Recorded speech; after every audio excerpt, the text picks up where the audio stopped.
રાજ્યમાં બેવડી ઋતુના અનુભવ વચ્ચે હવે કાતિલ ઠંડીમાં થીજવા તૈયાર થઈ જજો. જો કે ઓક્ટોબરના અંત સુધી બેવડી ઋતુનો અહેસાસ થશે. ચોમાસાએ વિદાય લેતા જ રાજ્યમાં ઉત્તર અને ઉત્તર પૂર્વના પવન ફૂંકાઈ રહ્યા છે અને સાથે જ બેવડી ઋતુ અનુભવાય છે. વહેલી સવારે ગુલાબી ઠંડીનો અહેસાસ થાય છે, પરંતુ બપોર થતા આકરા તાપને કારણે ગરમીનો અહેસાસ થાય છે અને દિવસ દરમિયાન સૂકા પવન ફૂંકાતા હોય તેવું લાગી રહ્યું છે. સૂકા પવનની અસર લોકોના સ્વાસ્થ્ય પર પણ થઈ રહી છે. છેલ્લા 48 કલાકથી વહેલી સવારે અને રાત્રે ઠંડીનો અનુભવ થાય છે. હવે ઠંડી માટે પણ તૈયાર થઈ જજો. ઓક્ટોબરના અંત સુધીમાં ઠંડીની શરૂઆત થઈ જવાનું હવામાન નિષ્ણાંતનું અનુમાન છે. હવામાન વિભાગનું અનુમાન છે કે ગુજરાતના મોટાભાગના વિસ્તારમાં વાતાવરણ સૂકું રહેશે. ઉત્તર પૂર્વના પવન ફૂંકાતા જ મહત્તમ તાપમાનમાં 2 થી 3 ડિગ્રીનો વધારો થશે, પરંતુ લઘુત્તમ તાપમાન 2 થી 3 ડિગ્રી ઘટી જશે, જેના કારણે વહેલી સવારે ગુલાબી ઠંડીનો અહેસાસ થશે અને બપોરે ગરમીનો અહેસાસ થશે. શિયાળાની શરૂઆતથી લોકો રાહ જોઈ રહ્યા છે. આવામાં હવામાન નિષ્ણાંત પરેશ ગોસ્વામીએ જણાવ્યું છે કે ઓક્ટોબર મહિનાના અંત સુધી બેવડી ઋતુનો અહેસાસ થશે. આ શિયાળાની ઋતુમાં તાપમાનમાં કોઈ મોટા ઉતાર ચઢાવ નહીં રહે. દર વર્ષે શિયાળામાં ઠંડીનો અનુભવ થતો હોય તેવો જ આ શિયાળો રહેવાનું અનુમાન છે. રાજકોટના રેલવે સ્ટેશન પર મારામારીના દ્રશ્યો સર્જાયા. રેલવે સ્ટેશન ખાતે રિક્ષા ચાલકને માર માર્યો.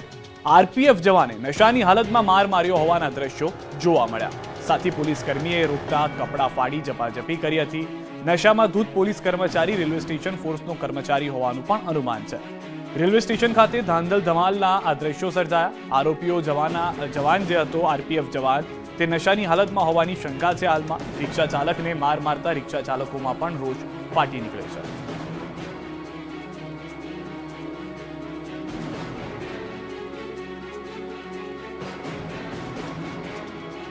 સાસણમાં સિંહ દર્શનનો આજથી પ્રારંભ થયો. દિવાળી વેકેશન પહેલા પ્રવાસીઓએ એડવાન્સ બુકિંગ કરાવ્યું.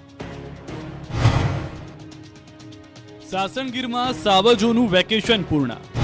ગીર જંગલ સિંહ દર્શન માટે ખુલ્લું મુકાયું. ચોમાસાના વેકેશન બાદ ગીર જંગલ સફારીનો વિધિવત પ્રારંભ થયો. સિંહોના અંતિમ નિવાસસ્થાન એવા સાસણ ગીર અભયારણ્ય પ્રવાસીઓ માટે ખુલ્યું છે. ચોમાસાના 4 મહિનાના સમય દરમિયાન ગીર અભયારણ્ય બંધ રહે છે. ગીર અભયારણ્ય ખુલતા સાસણમાં પ્રવાસીઓ ઉમટી પડ્યા. સાસણ ડીએફઓ મોહનરામ સહિતના વન વિભાગના અધિકારીઓએ ગીર અભયારણ્યની પ્રથમ ટ્રીપમાં જનાર પ્રવાસીઓનું ફૂલ તેમજ મોં મીઠું કરાવી સ્વાગત કર્યું. ખુલ્લામાં વિહરતા સિંહોને નિહાળવા અનેરો લાવો છે. સાસણ ગીર અભયારણ્યમાં સિંહના દર્શન માટે ગુજરાત તેમજ અન્ય રાજ્યોમાંથી પ્રવાસીઓ ઉમટી પડે છે. ચોમાસાના 4 મહિના બાદ ગીર અભયારણ્ય ખુલતા પ્રવાસીઓમાં અનેરો રોમાંચ જોવા મળ્યો. સાસણ ગીર વિઝિટનું બુકિંગ ઓનલાઈન થતું હોવાથી હાલ 3 મહિના માટે બુકિંગ ફૂલ હોવાનું ડીએફઓએ જણાવ્યું. સાથે ગાઈડ તેમજ જીપ્સીના ડ્રાઈવરને પણ ટ્રેનિંગ આપવામાં આવી છે, જેને લઈ પ્રવાસીઓને ગીર અંગે માહિતગાર કરી શકે. ગીર અભયારણ્યમાં સિંહ તેમજ હિરણ, ચિત્તલ જેવા તૃણાહારી પ્રાણીઓ પણ જોવા મળે છે. 15 જૂનથી 15 ઓક્ટોબર સુધી ચોમાસાના કારણે અને સિંહોના સંવનન કાળને લીધે ગીર જંગલની સફારી 4 માસ માટે બંધ રાખવામાં આવે છે.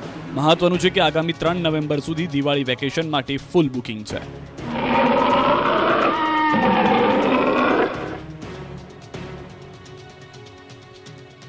આ તરફ સુરેન્દ્રનગર જિલ્લામાં આવેલું ઘુડખર અભયારણ્ય પર્યટકો માટે ખુલ્યું. આ સાથે જ મોટી સંખ્યામાં પ્રવાસીઓનો ધસારો વધશે. કચ્છનું નાનું રણ 4953 ચોરસ કિલોમીટરના વિસ્તારમાં ફેલાયેલું છે. આ રણ એટલે વિદેશી પક્ષી તેમજ ઘુડખરનું ઘર. હાલ શિયાળાની સિઝન શરૂ થવાની તૈયારીમાં છે, ત્યારે રણમાં વિદેશમાંથી પક્ષીઓ મોટી સંખ્યામાં આવે છે.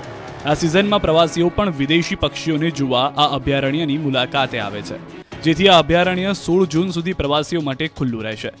સરકારના વન વિભાગ દ્વારા વન્ય પ્રાણીને બચાવવા માટે અને લોકોને સમજણ આપવા માટે શિયાળામાં નિઃશુલ્ક શિબિરનું આયોજન કરાયું. છેલ્લા વર્ષોમાં આ રણની મુલાકાત લેનાર પ્રવાસીની સંખ્યામાં નોંધપાત્ર વધારો થયો છે. છેલ્લે થયેલ ગણતરી મુજબ ઘુડખરની સંખ્યા 6082 જેટલી છે. અહીંનું વાતાવરણ અનુકૂળ આવતું હોવાથી આ અભયારણ્યમાં પક્ષીઓ હજારો કિલોમીટર દૂરથી આવે છે. જૂનાગઢ જતા પ્રવાસીઓ માટે આનંદના સમાચાર. દિવાળીના તહેવારને લઈને રોપવેની ક્ષમતામાં વધારો કરાયો. રોપવેની નવી 6 ટ્રોલીઓ મૂકવામાં આવી. રોપવેની ટ્રોલીની સંખ્યા 25થી વધારીને 31 કરવામાં આવી છે. મહત્વનું છે કે પ્રવાસીઓની સુવિધા માટે ઓનલાઈન બુકિંગ પણ શરૂ કરવામાં આવ્યું છે.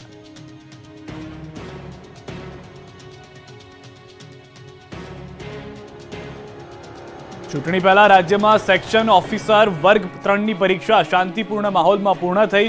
પેપર પ્રમાણમાં સારું રહેતા ઉમેદવારોના ચહેરા પર જોવા મળી ખુશી. પેપર શાંતિપૂર્ણ માહોલમાં પૂર્ણ થતા ગુજરાત જાહેર સેવા આયોગે પણ હાશકારો અનુભવ્યો. આ વખતનું પેપર હકીકતોના આધારે રહેતા મેરિટ ઊંચું જવાની ઉમેદવારોની શક્યતા છે. 3.5 લાખ ઉમેદવારોમાંથી 50% ઉમેદવારો હાજર રહ્યા હતા. નાયબ સેક્શન વર્ગ 3ની 80 જગ્યાઓ માટે આ પરીક્ષા યોજવામાં આવી હતી.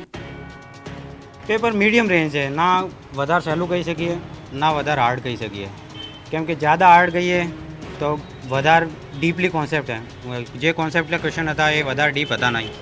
ફેક્ચ્યુઅલ છે તો એ ફેક્ચ્યુઅલમાં આપણે કહી શકીએ કે ફેક્ચ્યુઅલ જો બી ડેટા હતા એ વધારે ફોકસ જો કરંટના જો ડેટા છે, ઇકોનોમિક્સના ડેટા એ પ્રોપરલી ડેટા ઉપર છે. ગુજરાતના 2 પોલીસકર્મીઓ લાંચ લેતા ઝડપાયા. રાજસ્થાનમાં લાંચ લેતા રંગે હાથે ઝડપાયા. ₹1,10,000ની લાંચ લેતા રંગે હાથે ઝડપાયા. ઉદયપુરના વ્યક્તિને આરોપી ન બનાવવા માટે માંગી હતી લાંચ. બંને હેડ કોન્સ્ટેબલ ગાંધીનગરના હોવાની શક્યતા. તો હાલમાં ધરપકડ ન થાય તે માટે આ ₹1,10,000ની લાંચ